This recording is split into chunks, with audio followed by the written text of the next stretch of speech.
मौन रहना अच्छी बात है, पर ऐसा मौन किस काम का जो आपके अस्तित्व को ही खत्म कर दे। मौन आपकी ताकत भी है और आपकी कमजोरी भी है। बस आपको ये पता होना चाहिए कि कब मौन रहना है और कब नहीं। यदि तुम्हारे अंदर खुद को बदलने की ताकत नहीं है तो तुमको कोई अधिकार नहीं है कि तुम भगवान को या भाग्य को दोष दो। दो चीजें हमारा परिचय देती हैं, हमारा धैर्य जब हमारे पास कुछ नहीं हो और हमारा व्यवहार जब हमारे पास सब कुछ हो।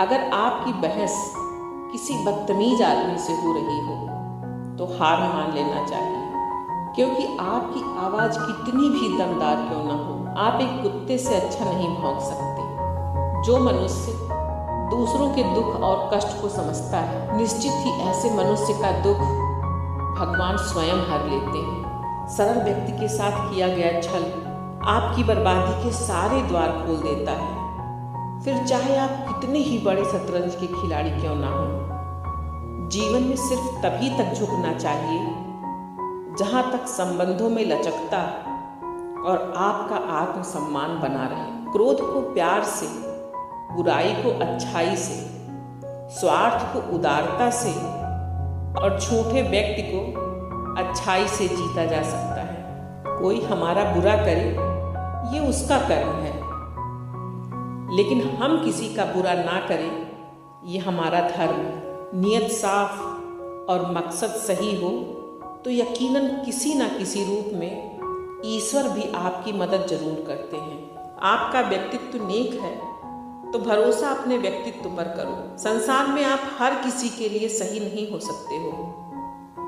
विश्वास के बिना ना तो प्रेम संभव है और ना ही प्रार्थना। मौन अच्छा है, परंतु जब अन्याय हो रहा हो तब नहीं। तीर को पीछे खींच करके ही आगे छोड़ा जा सकता है। इसलिए जिंदगी जब आपको मुसीबतों के साथ पीछे खींच रही हो तो उस समय समझ लेना चाहिए कि आप बहुत आगे जाने वाले हैं। जीवन मिलना भाग्य की बात है, मृत्यु होना समय की बात है, पर मरने के बाद भी लोगों के हृदय में जीवित रहना ये कर्म की बात है। समय का चक्र बहुत तेज चलता है, इसलिए ना तो अपने बल का अहंकार करें और ना ही अपने धन का। जीवन जीना है तो कर्ण की तरह जियो।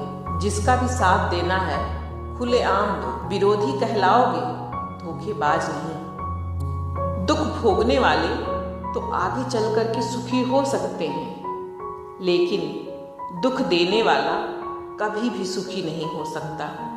जो धोखा खाने और दुख मिलने के बाद भी गलत रास्ते पर नहीं जाते और ईमानदारी से अपना कर्म करते हैं, ऐसे इंसान भगवान को भी सबसे ज़्यादा प्रिय होते हैं।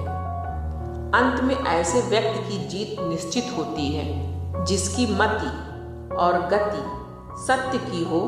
उसका रथ आज भी श्री कृष्ण चलाते हैं। सेवा सबकी करो, मगर आशा किसी से मत रखो, क्योंकि सेवा का सही मूल्य केवल ईश्वर ही दे सकता है, मनुष्य नहीं।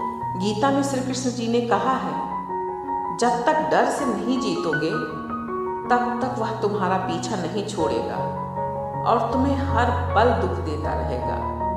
सहने वाला अगर अत्याचार सह कर भी मुस्कुरा रहा है तो उस इंसान का बदला स्वयं भगवान लेते हैं। किसी भी मूर्ख व्यक्ति से बहस मत करो, वरना लोग समझ ही नहीं पाएंगे कि असल में मूर्ख कौन है। जो लोग दूसरों को बर्बाद करने की सोचते हैं वे अपने मकसद में इस हद तक अंधे हो जाते हैं कि खुद कब बर्बाद हो जाते हैं उनको खुद भी पता नहीं चलता है। माफ करना सीखिए, क्योंकि आप भी तो ईश्वर से यही उम्मीद रखते हैं ना। अगर परमात्मा तुम्हें कष्ट के पास ले जाए तो यकीन मानिए अवश्य ही वो तुम्हें कष्ट के पार भी ले जाएगा।